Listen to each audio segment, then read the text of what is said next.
ലേക്ക് യേശുവോടൊത്ത് സ്വർഗീയ വിരുന്ന് പുതുവത്സര ശുശ്രൂഷ കോട്ടയം നെഹ്റു സ്റ്റേഡിയത്തിൽ ഡിസംബർ 31 വൈകിട്ട് 6 മുതൽ. പുതുവത്സര സന്ദേശം, 150 അംഗ വർഷിപ്പ് ടീമിനൊപ്പം ആരാധന, അത്ഭുത സാക്ഷ്യങ്ങൾ. തങ്കുഭദ്രം തോമസൂട്ടിഭദ്രം ശുശ്രൂഷിക്കുന്നു. വരിക, ഈ പുതുവത്സരം യേശുവോടൊപ്പം.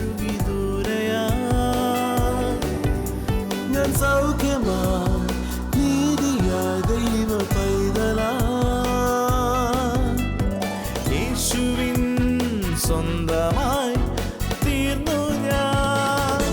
എന്നെന്നും കവിഞ്ഞൊഴുകുമി അനുഗ്രഹം, നിറഞ്ഞൊഴുകുമി അനുഗ്രഹം.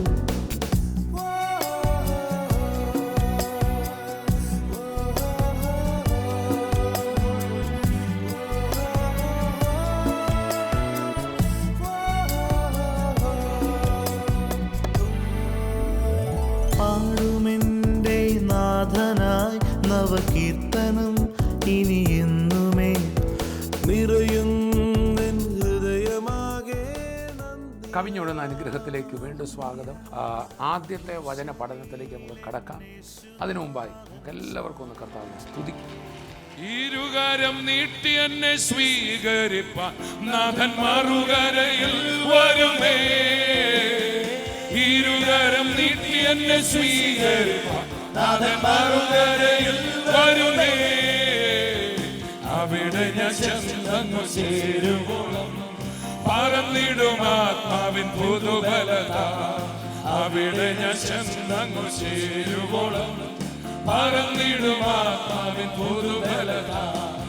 ഇരിക്കുവാൻ ഒരിടവും കാണുന്നില്ല, എന്റെ കീഴവൻ സാഗര ജലം മാത്രം. ഇരിക്കുവാൻ ഒരിടവും കാണുന്നില്ല, എന്റെ കീഴവൻ സാഗര ജലം മാത്രം.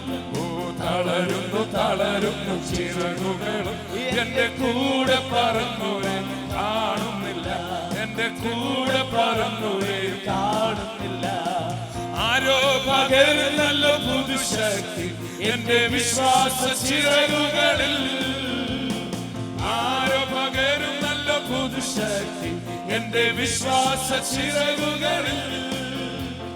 വാഗ്ദത്ത വചനമം തൂവലുകൾ ഒന്നിനോടും വീണ്ടും ചേർന്നിടട്ടെ. വാഗ്ദത്ത വചനമം തൂവലുകൾ ഒന്നിനോടും വീണ്ടും ചേർന്നിടട്ടെ. ഓ യേശു പകരുന്നല്ലോ പുതുശക്തി എന്റെ വിശ്വാസ ചിറകുകളിൽ. യേശു പകരുന്നല്ലോ പുതുശക്തി എന്റെ വിശ്വാസ ചിറകുകളിൽ. വാഗ്ദത്ത വചനമം തൂവലുകൾ ഒന്നിനോടും വീണ്ടും ചേർന്നിടട്ടെ. വാഗ്ദത്ത വചനമം തൂവലുകൾ ഒന്നിനോടും വീണ്ടും ചേർന്നിടട്ടെ. ഇരിക്കുവാൻ ഒരിടവും വേണ്ടെനിക്കിനി, എന്റെ കീഴവൻ ശാശ്വത ഭുജങ്ങളുണ്ട്. ഇരിക്കുവാൻ ഒരിടവും വേണ്ടെനിക്കിനി, എന്റെ കീഴവൻ ശാശ്വത ഭുജങ്ങളുണ്ട്. തളരില്ല തളരില്ല ചിറകുകളും, എന്റെ കൂടെ പറക്കുവാൻ യേശുവുണ്ട്. തളരില്ല തളരില്ല ചിറകുകളും, എന്റെ കൂടെ പറക്കുവാൻ യേശുവുണ്ട്. ചേർന്ന് പാടിക്കടി. തളരില്ല തളരില്ല ചിറകുകളും, എന്റെ കൂടെ പറക്കുവാൻ യേശുവുണ്ട്. ഓ തളരില്ല തളരില്ല ചിറകുകളും, എന്റെ കൂടെ പറക്കുവാൻ യേശുവുണ്ട്. ഓ തളരില്ല തളരില്ല ചിറകുകളും, എന്റെ കൂടെ പറക്കുവാൻ. എൻ്റെ കയ്യിലിരിക്കുന്നത് ബൈബിളാണ്, ദൈവത്തിൻ്റെ വചനമാണ്. തിമോഥെയോസിൻ്റെ ലേഖനത്തിൽ ഇങ്ങനെ ഒരു വാക്യമുണ്ട്: എല്ലാ തിരുവെഴുത്തും ദൈവശ്വാസീയമാണ്. എല്ലാ തിരുവെഴുത്തും എന്ന് പറഞ്ഞാൽ പഴയ നിയമത്തിലും പുതിയ നിയമത്തിലും, പുതിയ നിയമത്തിൽ തന്നെ സുവിശേഷങ്ങളും ലേഖനങ്ങളും എല്ലാ തിരുവെഴുത്തും ദൈവശ്വാസീയമാണ്. എല്ലാം നമുക്ക് പ്രയോജനപ്പെട്ട, നിശ്ചയമായിട്ടും അത് അങ്ങനെ തന്നെയാണ്. ഈ തിരുവെഴുത്തിലെ ഒരു വള്ളി പോലും പുള്ളി പോലും തെറ്റല്ല, ദൈവം പറഞ്ഞതല്ലാത്തതില്ല. പക്ഷേ ഈ തിരുവെഴുത്തിനെ അത് ഏത് കാലഘട്ടത്തിൽ എഴുതി, ആർക്കെഴുതി എന്നതിൻ്റെ അടിസ്ഥാനത്തിൽ നമ്മൾ മനസ്സിലാക്കി വേണം തിരുവചനം എടുക്കാൻ. ഇപ്പം പഴയ നിയമത്തിലെ ഒരു വാക്യം എടുത്തിട്ട് അതുപോലെ എനിക്ക് അപ്ലൈ ചെയ്യാൻ ഒക്കത്തില്ല. അതുപോലെ സുവിശേഷങ്ങളിൽ അഥവാ ക്രിസ്തുവിൻ്റെ മരണ പുനരുത്ഥാനങ്ങൾക്ക് മുമ്പ് ക്രിസ്തു പറഞ്ഞ പല കാര്യങ്ങളും എനിക്ക് നിങ്ങൾക്കും ഇന്ന് ഒരു വീണ്ടും ജനിച്ച പരിശുദ്ധാത്മാവുള്ള ഒരു വ്യക്തിക്ക് അപ്ലൈ ചെയ്യുമ്പോൾ അത് എങ്ങനെയാണെന്നുള്ളത് നമ്മൾ മനസ്സിലാക്കണം. അതിനാണ് ക്രിസ്തുവിൻ്റെ പരിജ്ഞാനം എന്ന് പറയുന്നത്. അതുകൊണ്ട് ലേഖനങ്ങളൊക്കെ നമ്മൾ വായിക്കുമ്പോൾ, സഭയ്ക്ക് എഴുതുമ്പോൾ, നിങ്ങൾ ക്രിസ്തുവിൻ്റെ പരിജ്ഞാനത്തിൽ വളരാനാണ്. കർത്താവായ യേശു ഈ ഭൂമിയിലായിരുന്നപ്പോൾ ചെയ്തത്, ചിലരോട് പറഞ്ഞത്, അതുപോലെ നമുക്ക് എടുക്കാനൊക്കത്തില്ല. ഉദാഹരണത്തിന് ഒരു കുഷ്ഠരോഗി സൗഖ്യമായി, അവനെ കണ്ടിട്ട് കർത്താവ് പറയുക, നോക്കൂ നിനക്ക് സൗഖ്യമായല്ലോ, അതുകൊണ്ട് നീ ഇനി ചെയ്യേണ്ടത് നീ പുരോഹിതന്മാരുടെ അടുക്കൽ ചെന്ന് നിനക്ക് വേണ്ടി യാഗ വഴിപാടുകൾ കഴിക്കണം. അപ്പോൾ അത് എനിക്ക് നിങ്ങൾക്കുള്ളതല്ലല്ലോ, ഒരിക്കലുമല്ല. ഒരു പഴയ നിയമത്തിൽ ന്യായപ്രമാണപ്രകാരം ഒരു കുഷ്ഠരോഗി ശുദ്ധനായാൽ, സൗഖ്യമായാൽ, അയാൾ തിരിച്ച് സമൂഹത്തിലേക്ക് കയറാൻ പറ്റണമെങ്കിൽ എല്ലാവരും അറിയണം, കുഷ്ഠരോഗിയെ വീട്ടിൽ നിന്നും നാട്ടിൽ നിന്നും എല്ലാം പുറത്താക്കും. പാളയത്തിന് പുറത്താണ് ആൾ താമസിക്കുന്നത്, പട്ടണ മതിലിനൊക്കെ വെളിയില്ല. ആ ആൾക്ക് പിന്നെ കയറണമെങ്കിൽ പുരോഹിതനെ കണ്ട് അയാൾ സർട്ടിഫൈ ചെയ്യണം. മാത്രമല്ല ഇയാൾക്ക് ശുദ്ധീകരണത്തിനായിട്ടൊരു വഴിപാട് യാഗവും കൂടെ കഴിക്കണം. അപ്പോൾ കർത്താവ് അന്ന് സൗഖ്യമായൊരു കുഷ്ഠരോഗിയോട് പറയാണ്, നീ പുരോഹിതന്മാരെ കണ്ട് വഴിപാട് കഴിക്കണമെന്ന്. അത് നമുക്ക് ആപ്ലിക്കബിൾ ആണോ? അല്ലല്ലോ. യേശു ക്രിസ്തു താൻ തന്നെ യാഗമായി അർപ്പിച്ചതോടെ ഇനി ഒരു യാഗവും നമ്മൾ അർപ്പിക്കേണ്ടത് ആവശ്യമില്ല എന്ന് ദൈവവചനം വളരെ വ്യക്തമായി പറയുന്നു. ആകയാൽ അങ്ങനെ ഒരു വഴിപാട് നമുക്കില്ല. അങ്ങനെയാണെങ്കിൽ നമ്മൾ ഇന്ന് അതിനെ എടുക്കുമ്പോൾ അത് അതുപോലെ എടുക്കാനൊക്കത്തില്ല. അതുപോലെ തന്നെയാണ് പഴയ നിയമത്തിലെ നിരവധി വചനങ്ങളുണ്ട്. അത് നമ്മൾ എടുക്കുമ്പോൾ വളരെ സൂക്ഷിക്കണം. അപ്പോസ്തലന്മാർ എങ്ങനെയാണോ തിരുവചനം ഉപയോഗിച്ചത് അങ്ങനെ വേണം തിരുവചനത്തെ നമ്മൾ എടുക്കാൻ. യേശുക്രിസ്തു പറഞ്ഞ കാര്യങ്ങളെയും പഴയ നിയമത്തിലുള്ള കാര്യങ്ങളെയും പരിശുദ്ധാത്മാവ് വന്ന ശേഷം, അഥവാ ക്രിസ്തുവിൻ്റെ മരണപുനരുത്ഥാനങ്ങൾക്ക് ശേഷം പരിശുദ്ധാത്മാവ് വന്ന ശേഷം എങ്ങനെയാണോ അപ്പോസ്തലന്മാരത് ഉപയോഗിച്ചത് അങ്ങനെ നമ്മൾ എടുക്കണം. അതുകൊണ്ടാണ് തിമോഥെയോസിൻ്റെ 2-ാം ലേഖനത്തിലെ ഒരു വാക്യമുണ്ട്.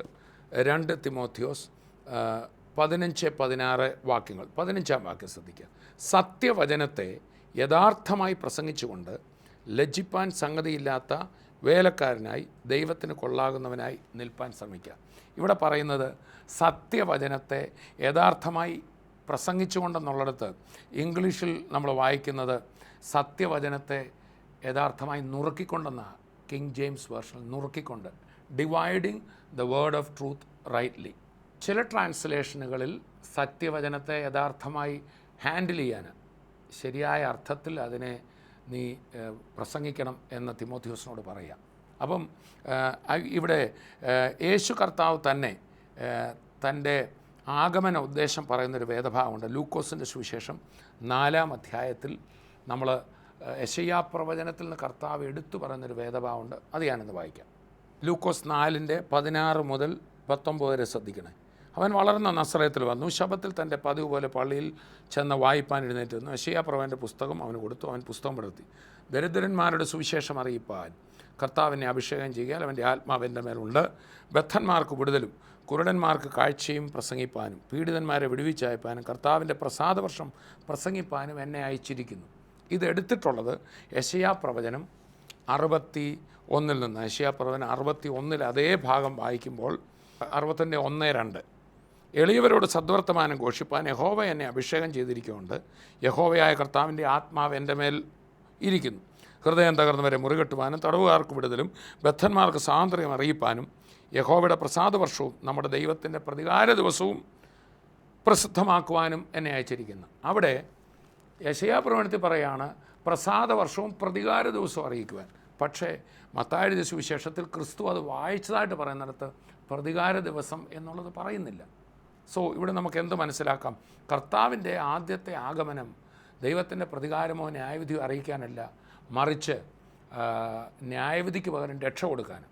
അത് തന്നെയാണല്ലോ നമ്മൾ മറ്റൊരു സ്ഥലത്ത് ലൂക്കോസിൻ്റെ സുവിശേഷം 10-ാം അധ്യായം വായിക്കുമ്പോൾ ശിഷ്യന്മാർ യേശുക്രിസ്തുവിനോട് പറയുന്നുണ്ട്, കർത്താവേ, നമ്മളെ വഴി നടന്നു പോകാൻ ശമരിയക്കാർ അനുവദിച്ചില്ല, അതുകൊണ്ട് ഏലിയാവ് അവരെ തീയിറങ്ങി ദഹിപ്പിച്ചതുപോലെ അവരെ തീയിറക്കി ദഹിപ്പിക്കാൻ ഞങ്ങൾക്കൊരധികാരം തരണം എന്ന് പറയുന്നുണ്ട്. അവൻ്റെ ആരോഹണത്തിനുള്ള കാലം തികയാറായപ്പോൾ അവൻ യെരൂശലേമിലേക്ക് യാത്രയായി. അവൻ മനസ്സുറപ്പിച്ച് തനിക്ക് മുമ്പായി ദൂതന്മാരെ അയച്ചു. അവർ പോയി അവനായി വട്ടം കൂട്ടേണ്ടതിന് ശമര്യരുടെ ഒരു ഗ്രാമത്തിൽ ചെന്നു. എന്നാൽ അവൻ യെരൂശലേമിലേക്ക് പോകാൻ ഭാവിച്ചിരിക്കൊണ്ട് അവർ അവനെ കൈക്കൊണ്ടില്ല. ശമര്യക്കാർ അവനെ കൈക്കൊണ്ടില്ല. അത് അവൻ്റെ ശിഷ്യന്മാരായ യാക്കോബും യോഹന്നാനും കണ്ടിട്ട്, കർത്താവേ, ഏലിയാവ് ചെയ്തതുപോലെ ആകാശത്തുനിന്ന് തീ ഇറങ്ങി ഇവരെ നശിപ്പിപ്പാൻ ഞങ്ങൾ പറയുന്നത് നിനക്ക് സമ്മതമോ എന്ന് ചോദിച്ചു. അവൻ തിരിഞ്ഞവരെ ശാസിച്ചു, നിങ്ങൾ ഏത് ആത്മാവിന് അധീനർ എന്ന് നിങ്ങൾ അറിയുന്നില്ല. മനുഷ്യപുത്രൻ മനുഷ്യരുടെ പ്രാണങ്ങളെ നശിപ്പിപ്പാനല്ല രക്ഷിപ്പാനത്രേ വന്നത് എന്ന് പറഞ്ഞു. നോക്കൂ, ഇവിടെ കർത്താവ് വ്യക്തമായിട്ട് പറയുകയാണ്, പ്രതികാരമല്ല എൻ്റെ പരിപാടി, മറിച്ച് മനുഷ്യരെ രക്ഷിക്കുക. അപ്പം ഞാൻ പറഞ്ഞു വന്നത്, നമ്മൾ ബൈബിളിലെ ഓരോ കാര്യങ്ങൾ എടുക്കുമ്പോൾ ക്രിസ്തു സുവിശേഷത്തിൽ പറഞ്ഞതും അതിനുശേഷം ക്രിസ്തുവിൻ്റെ മരണപുനരുത്ഥാനത്തിന് ശേഷം പരിശുദ്ധാത്മാവിൻ്റെ ആഗമനത്തിന് ശേഷമുള്ളതും പഴയ നിയമത്തിലുള്ളതും ഒക്കെ നമുക്ക് എടുക്കാം, പക്ഷേ ക്രിസ്തുവിൻ്റെ പരിജ്ഞാനത്തിൽ വേണം. അതുകൊണ്ടാണല്ലോ യേശു പറഞ്ഞത്, ഞാൻ പോയ ശേഷം പരിശുദ്ധാത്മാവ് വരും, അവൻ നിങ്ങളെ സകല സത്യത്തിലും വഴി നടത്തും. ചുരുക്കി പറഞ്ഞാൽ നമ്മൾ ഇത്രയും വാക്യങ്ങളിൽ നമ്മൾ മനസ്സിലാക്കിയ കാര്യം ഇതാണ്: divide the word of truth rightly. നമ്മൾ ദൈവവചനത്തെ കറക്റ്റായിട്ട്, പഴയ നിയമത്തിൽ യഹൂദന്മാർക്കുള്ളത് ഏതാണ്, ക്രിസ്തു ഇവിടെ വന്നപ്പോൾ പല കാര്യങ്ങളും ദൈവത്തിൻ്റെ സ്റ്റാൻഡേർഡ് ഇവിടെ അവതരിപ്പിച്ചു.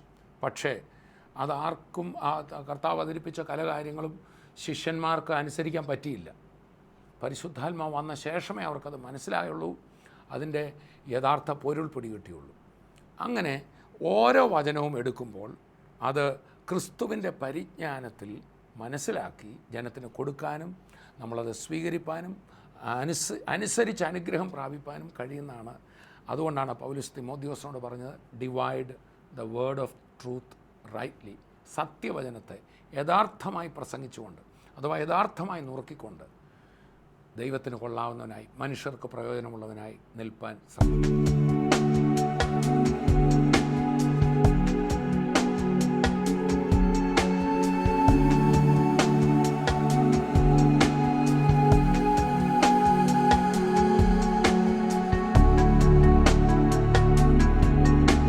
മനസ്സറിയുന്ന യേശു, മനസ്സലിയുന്ന യേശു എൻ്റെ ആവശ്യങ്ങൾ ഞങ്ങളുടെ ജീവനോടെ വിളിച്ചു.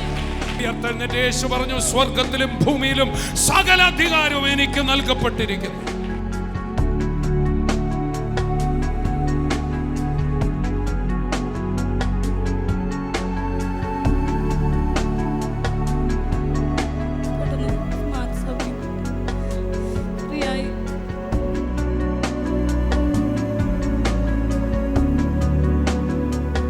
മരണത്തോട് വിചാരിച്ചിരുന്ന കാര്യങ്ങളെല്ലാം അവർ പോയതിനു ശേഷം എങ്ങോട്ട് പോയെന്ന് അറിയത്തില്ല. ഞാനോ ലോക അവസാനത്തോളം എല്ലാ നാളും നിങ്ങളുടെ കൂടെ ഉണ്ടായിരിക്കും. ഈ വചനം എവിടെ പറയുമോ ഞാൻ ഇവിടെ ഉണ്ടായിരിക്കും എന്ന് പറഞ്ഞവൻ ഈ ഓഡിറ്റോറിയത്തിൽ വേദനിക്കുന്നവരുടെ വേദന മാറ്റാൻ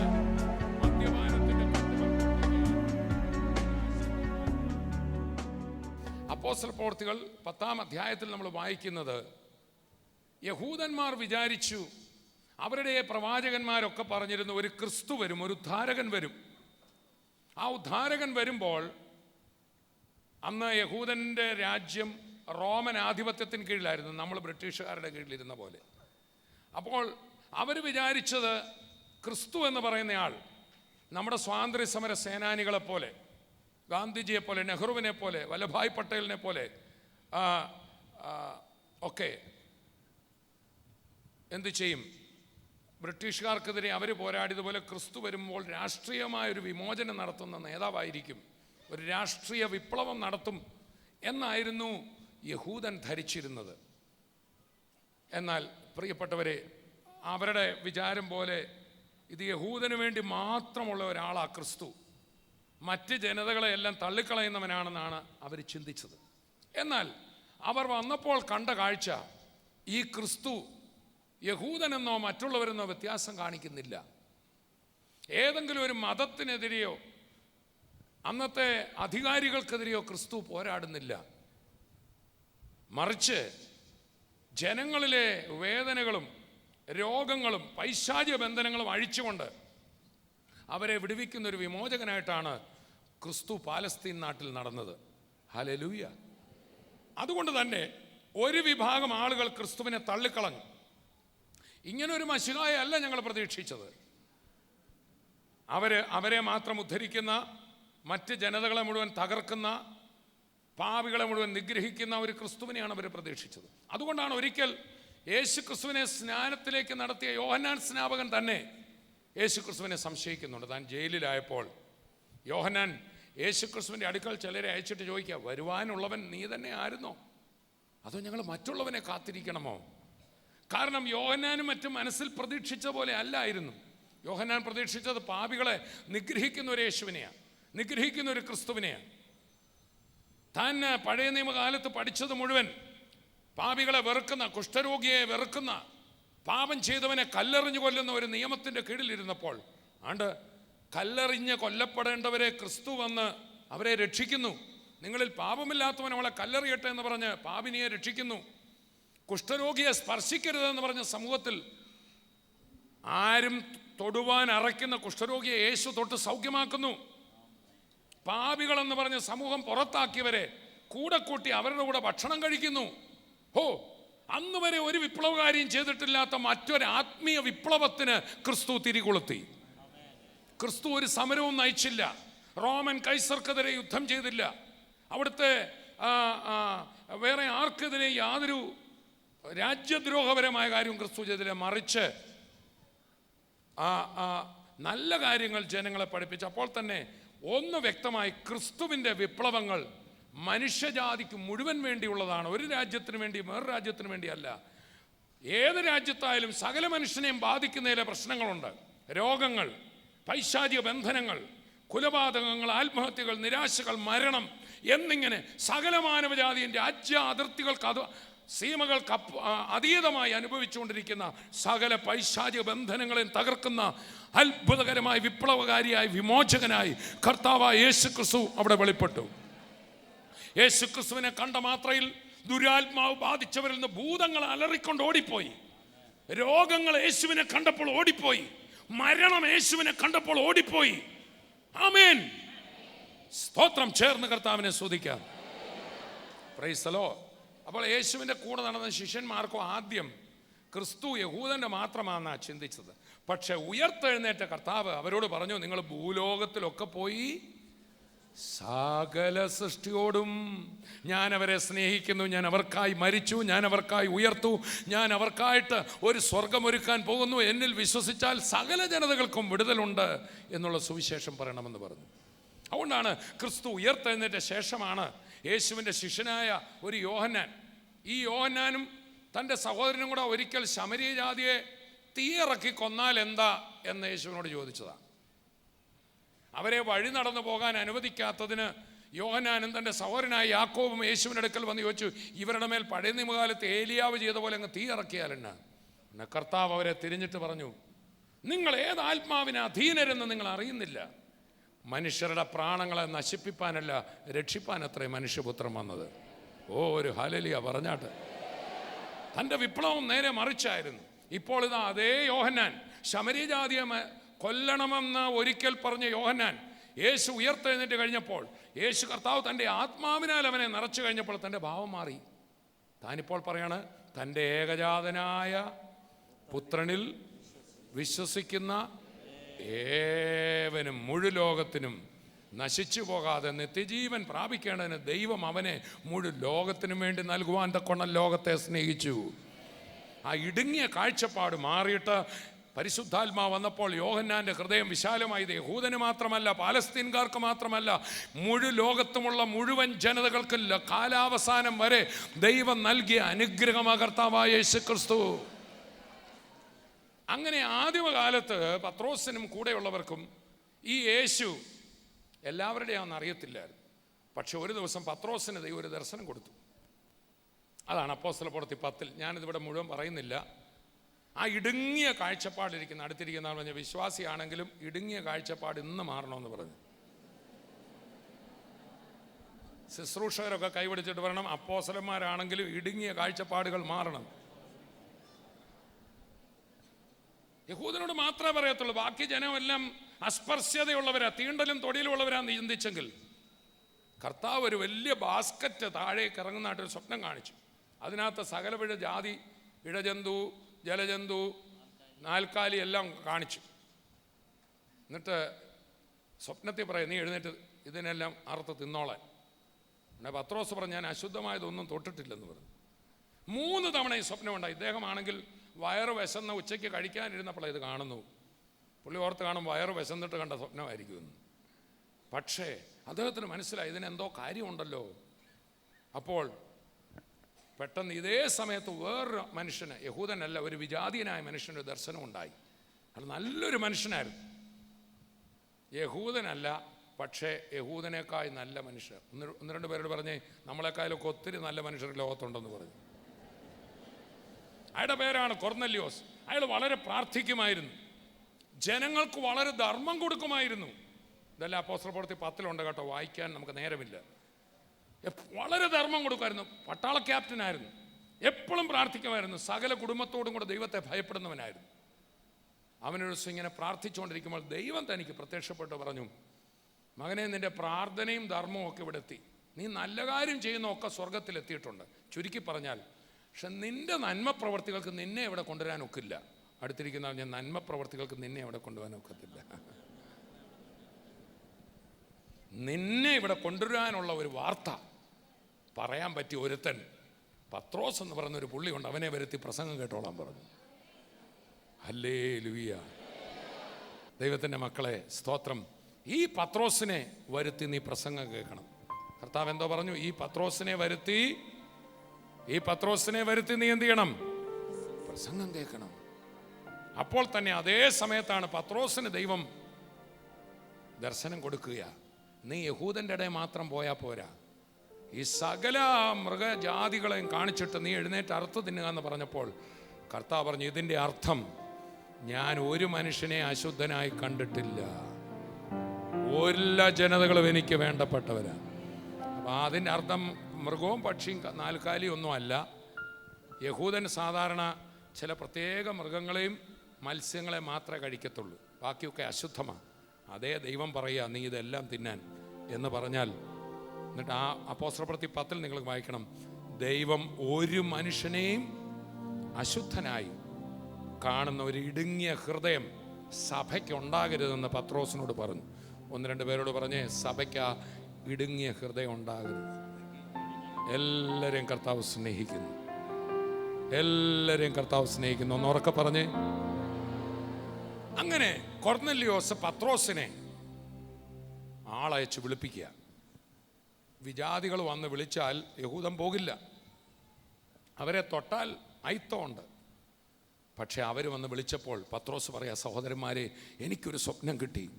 എൻ്റെ ഇടുങ്ങിയ കാഴ്ചപ്പാട് മാറി. എന്നോട് കർത്താവ് പറഞ്ഞു, ഞങ്ങളെയും നിങ്ങളെ ഒരുപോലെ കർത്താവ് സ്നേഹിക്കുന്നു. ഞങ്ങൾ കേട്ട സുവിശേഷം നിങ്ങളോടും പറയാൻ ഞാൻ വരികയാണെന്ന് പറഞ്ഞ് പത്രോസ് അവരുടെ കൂടെ പോയി. കൊർന്നല്യോസിൻ്റെ വീട്ടിൽ ആദ്യമായൊരു യഹൂദൻ വിജാതിയരുടെ വീട്ടിൽ അയിത്തവും ഒക്കെ മാറ്റിവെച്ച്, യേശുക്രിസ്തുവിൻ്റെ സ്നേഹം വരുമ്പോൾ അയിത്തമില്ല. നിങ്ങളുടെ അടുത്ത് ചുറ്റുപാടിരിക്കുന്നൊരു 3-4 പേർക്ക് കൈ കൊടുത്തിട്ട്, യേശുവിൻ്റെ സ്നേഹം വന്നാൽ പിന്നെ അയിത്തമില്ല. ഹല്ലേലൂയ.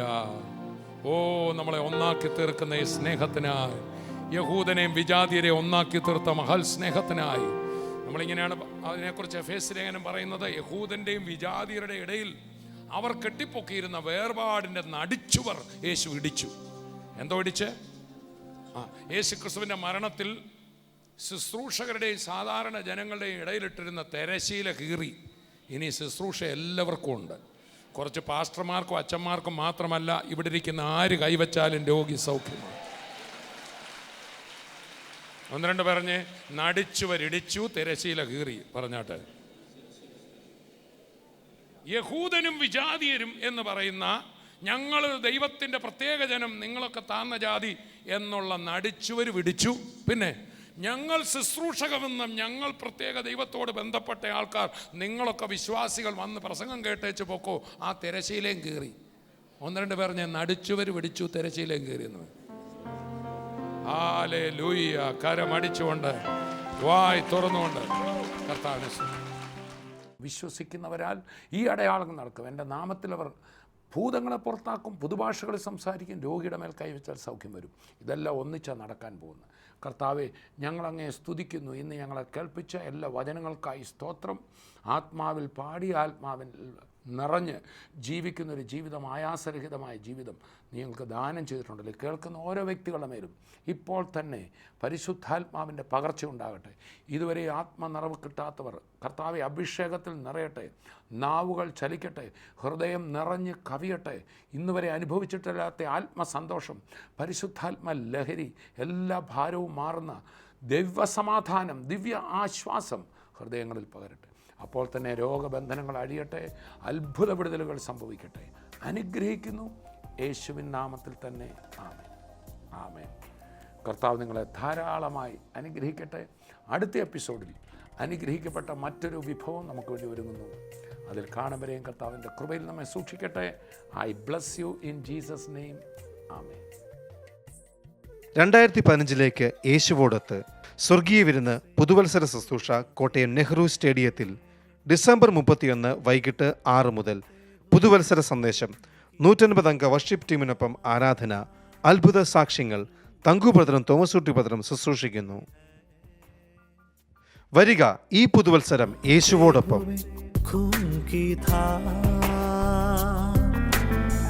ओ मसीह तूने हमको सिखाए प्रेम की परिभाषा को।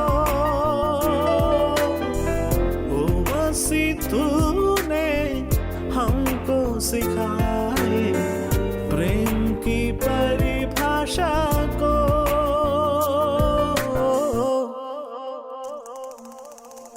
प्रेम का सागर है तू,